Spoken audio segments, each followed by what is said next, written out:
Varicose veins కి సరైన చికిత్స కోసం సంప్రదించండి ఎవిస్ హాస్పిటల్.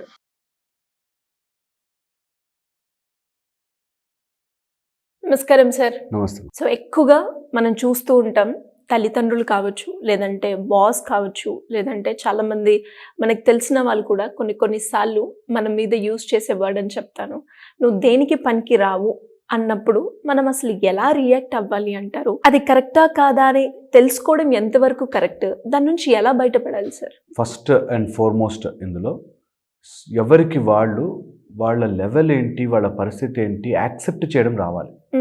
ఎవరైనా పేరెంట్స్ ఆర్ ఎవరైనా ఫ్రెండ్స్ నువ్వు దేనికి పనికిరావు అన్నానుకో, first accept what is your situation.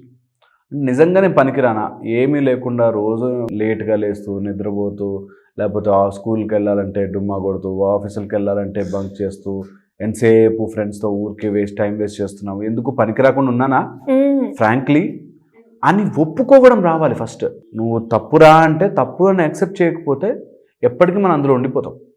నేను కరెక్టే అనేది న్యాచురల్గా వస్తుంది. తప్పులు ఎన్నువారు తన తప్పులు ఎరుగరు అని, మా నాన్న ఎట్లుండే అందుకనే ఎట్లయినా, మా అమ్మ ఎట్లుండే. ఇప్పటికిప్పుడు ఎవరినైనా మీరు ర్యాండమ్గా రోడ్డు పిలిచి నువ్వు ఎందుకు ఇలా ఉన్నావు అంటే యాక్చువల్లీ సార్ 1942కి వెళ్ళిపోతాడు, ఎప్పుడో వెళ్ళిపోతాడు లాంగ్ టైంకి. ఇప్పుడు ఎందుకు ఉన్నావు అని అడిగితే మొన్న నన్ను మోసం చేసింది మా గర్ల్ ఏవో చెప్తాడు. పాస్ట్లో బతికేవాడు నిజంగా ఇప్పుడు ఏమీ చేతగానంటే ఫస్ట్ అండర్లైన్ చేసుకోవాలి. సో ఎవరైనా నువ్వు ఎందుకు పనికిరావరా అన్నారనుకో, అవునా నేను ఇప్పుడు ఏంటి, నా పరిస్థితి ఏంటి, నేను దీని నుంచి ఏం మారగలను అని యాక్సెప్ట్ చేసుకోవడం ఫస్ట్ థింగ్. మనని మనం తెలుసుకోవడం చాలా ఇంపార్టెంట్. ఒకవేళ మనని మనం తెలుసుకున్నాం అనుకో, ఎవరు ఏం చెప్పినా ఫరక్ పడదు, ఎవరు ఏం చెప్పినా ఎక్కదు. గొప్ప వాళ్ళందరూ ఇదే పనిలో ఉన్నారు. That ones they know what they are doing, చాలామంది తిడుతుంటారు, వరుస్తుంటారు, కామెంట్లు పెడుతుంటారు, చాలా రకరకాల పనులు చేస్తుంటారు.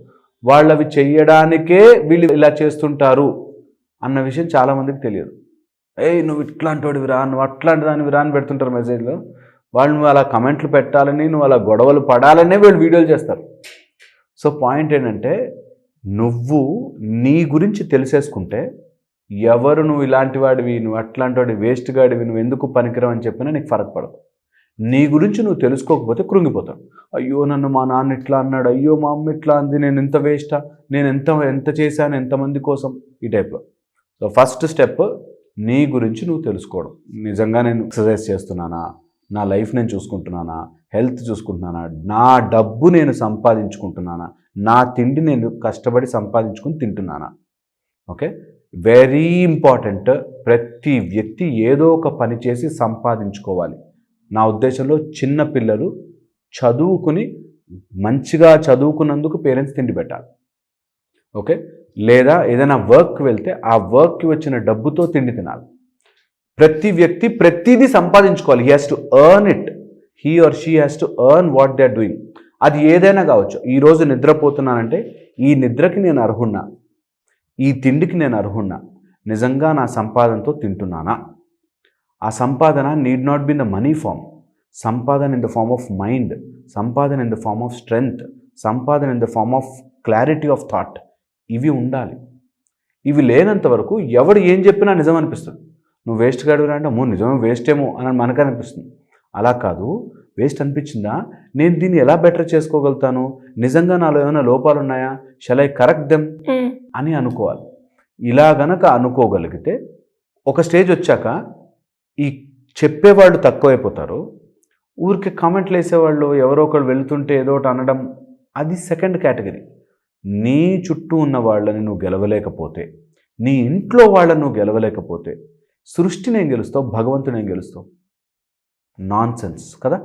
మన ఇంట్లో వాళ్ళు మన ఇష్టపడేలా చేసుకోవాలి. అది ఎలాగైనా కానీ సామ దాన భేద దండోపాయాల టైప్లో ఎలాగైనా సరే మన ఇంట్లో వాళ్ళకే మనం ఏంటో అర్థం కాకపోతే, మన ఇంట్లో వాళ్ళకే మన గురించి తెలుసుకోలేకపోతే, నేను ఎప్పుడు అంటుంటాను, నీ లైఫ్లో ఒక సమస్య వచ్చిందా, దానికి నీ తెలివి వాడకపోతే నీ తెలివి వేస్ట్. కంపల్సరీగా వాడి సాల్వ్ చేసుకోవాలి. అది ఎలాంటి ఇంటి పని, నా పరిస్థితి, మా ఇంట్లో పరిస్థితి నీకు తెలియదు, మా నాన్న ఇంకా మారడండి, మా అమ్మ ఇంతేనండి, ఈ టైప్లో చెప్తాను నాకు.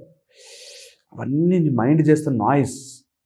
What you have to do is నీ లైఫ్లో ఉన్న సిచ్యువేషన్ నువ్వు ఎలా డీల్ చేయగలవు, నీ బద్ధకాన్ని నువ్వు ఎలా పోగొట్టుకోగలవు, నువ్వు వేస్ట్ అంటే ఏంటేంటి వేస్ట్ లిస్ట్ రాసుకుని దాన్ని ఎలా మార్చగలవు. నన్ను వేస్ట్ అంటావా? కాదు. వేస్ట్ ఏమన్నావు? ఓకే, నువ్వు ఇలాంటి పని చేయట్లేదు అని వేస్ట్ ఉన్నావు. అది నిజంగా నేను చేయగలనా లేదా? చెయ్యలేవు, అది నీ ఫీల్డ్ కాదు. నువ్వు ఒక మ్యూజిక్ డైరెక్టర్ అవుదామని కష్టపడుతున్నావు అనుకో, నువ్వు ఐఏఎస్ ఆఫీసర్ ఎందుకు అవ్వాలరా అని చెప్పి మీ వాళ్ళు ఫోర్స్ చేస్తుంటే, లేదు ఐ హ్యావ్ ఎ పర్పస్, నేను ఇందులో 2 years ట్రై చేస్తాను, 2 or 3 years నిజంగా ఫుల్ ఎఫర్ట్ పెడతాను, 100% నా బెస్ట్ ఇస్తాను, ఒకవేళ అవ్వకపోతే I will go in to your process. మాట్లాడుకుంటే 99% సాల్వ్ అవుతాయి. సో సెకండ్ పాయింట్ ఈజ్, నువ్వు కమ్యూనికేట్ చేయడం రాకపోతే నువ్వు వేస్ట్ గాడివనే అనుకుంటారు. నేను ఇది తలుచుకున్నాను, నా లైఫ్ కదా, నేను ఒక 5 ఏళ్ళు నా లైఫ్ నాకు తగ్గట్టుగా ట్రై చేస్తాను, లేకపోతే రొటీన్ పాత్ ఎలాగో ఉంది అని ట్రై చేసుకుంటాను అని చెప్పగలగడు. నీ తండ్రికి ఎక్స్ప్లెయిన్ చేయలేక, తల్లికి చెప్పుకోలేక, అన్న తమ్ముడు సిస్టర్కి ఎక్స్ప్లెయిన్ చేయలేకపోతే నువ్వు ప్రపంచానికి నువ్వు ఏమై చూపిస్తావు? అందుకని ఫస్ట్ ఇంట గెలిచి రచ్చగలవాలి. ఇంట్లో గెలవాల్సిందే, ఇంట్లో వాళ్ళని మంచిగా కన్విన్స్ చేయాల్సిందే, వాళ్ళని ప్యారసే కన్విన్స్ చేయాలి, వాళ్ళకి చెప్పగలగాలి, ఎక్స్ప్లెయిన్ చేయగలగాలి. నీ ఇంటెన్షన్ క్లియర్గా చెప్తే ఆటోమేటిక్గా అర్థమవుతుంది. చాలామంది ఇంటెన్షన్ చెప్పరు, నేను ఇట్లా చేస్తా అట్లా చేస్తాను, గొడవ పడతారు. గొడవ పడద్దు, చెప్పాలి, కమ్యూనికేట్, ప్రాపర్గా పాయింట్ పెట్టగలిగితే నోట్లు తెలుస్తుంది. ఇది నెంబర్ 1. తర్వాత వచ్చేసి, ఒకవేళ మన ఎవరైనా పదే పాయింట్ చేస్తున్నారు అంటే అది నార్సిసిస్టిక్ మెంటాలిటీ. వాళ్ళు నువ్వు వేస్ట్ గాడివిరా, నువ్వు ఎందుకు పనికిరారు, నువ్వు ఇంతేరా, నువ్వు అంతేరా అని తిడుతున్నారు అంటే అన్నీ నువ్వు ఎక్కించుకోవాల్సిన పని లేదు. Your mind is not dustbin. నీ మైండ్ చెత్త డబ్బా కాదు. ఎవడెవడు ఏదేది అంటాడు అన్నీ నా మైండ్లో పెట్టుకుంటాను, నన్ను మా ఆయన ఎలా తిడతాడండి, నన్ను మా పిల్లలు ఏమేమి అంటారండి అని ఏడుస్తారు మా దగ్గరకు వచ్చి. నువ్వు డస్ట్బిన్నా? అందరు ఎవరెవరు తిడతారు అవన్నీ నెత్తిలో పెట్టుకోవడానికి. No, you are not dustbin. నీకు హయ్యర్ పర్పస్ ఉంటే ఇది వేస్ట్ కదా. ఇవన్నీ నేను నా గోల్ని సాధించుకోవడానికి వెళ్తున్నాను. ఎంతమంది అరుస్తుంటారు, అరవనివ్వాలి. ఎంత అరుస్తుంటే నీకు అంత స్ట్రెంగ్త్ రావాలి. ఎవరెవరు నిన్ను వేస్ట్ గాడు అన్నారో వాళ్ళ పేర్లు లిస్ట్ రాసుకుని గోడకు అంటించుకోవాలి.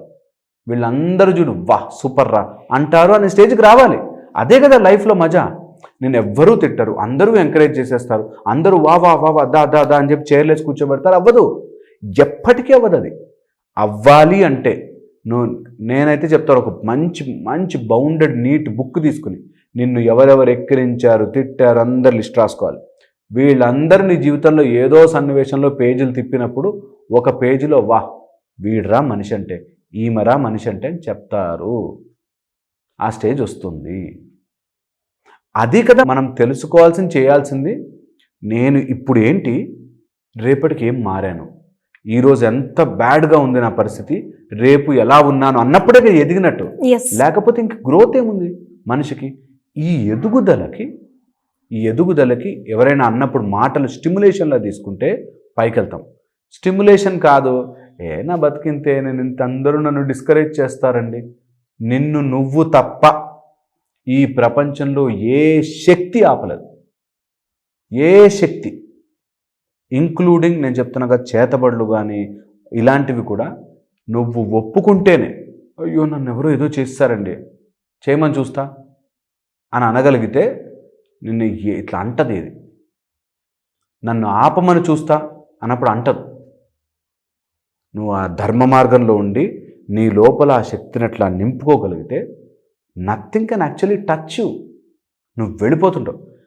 ఎప్పుడైతే ఇది తెలీదో, వాడిలా అన్నాడు, వీడిలా అన్నాడు, వాడలాంటి వాడో వీడలాంటి వాడు, నేనెంత పాపం, నేనెంత మంచివాడినో అనే దానిలో బ్రతికేస్తుంటారు. నేను చెప్తా కదా 2 రకాల మనుషులు, మంచివాడు, పాపం మంచివాడు. అయ్యో నేను మంచివాడిని, పాపం మంచివాడిని నేను అనే బ్యాచ్ ఎప్పుడు మంచివాళ్ళు కాదు. మంచివాడు అంటే నిజంగా మంచి మార్గంలో ఉంటూ ఎదుక్కుంటూ వెళ్తాడు. This is how you learn it. And ఇది చాలా డీప్గా మనం మళ్ళీ ఇదే సబ్జెక్ట్ మాట్లాడదాం, బికాస్ సో మెనీ ఆస్పెక్ట్స్ దీనికి అటాచ్ అవుతుంది. సో ఎవరైనా మన వేలు పెట్టి చూపిస్తుంటే ఫస్ట్ మనం రియలైజ్ అయ్యి తెలుసుకోవడం, నిజంగా ఉందా అని చూసుకోవడం, లేదనుకుంటే వాళ్ళ లిస్ట్ రాసుకుని వాళ్ళందరికీ గెలిచి చూపించడం. This how life has to be. Great sir, thank you so much.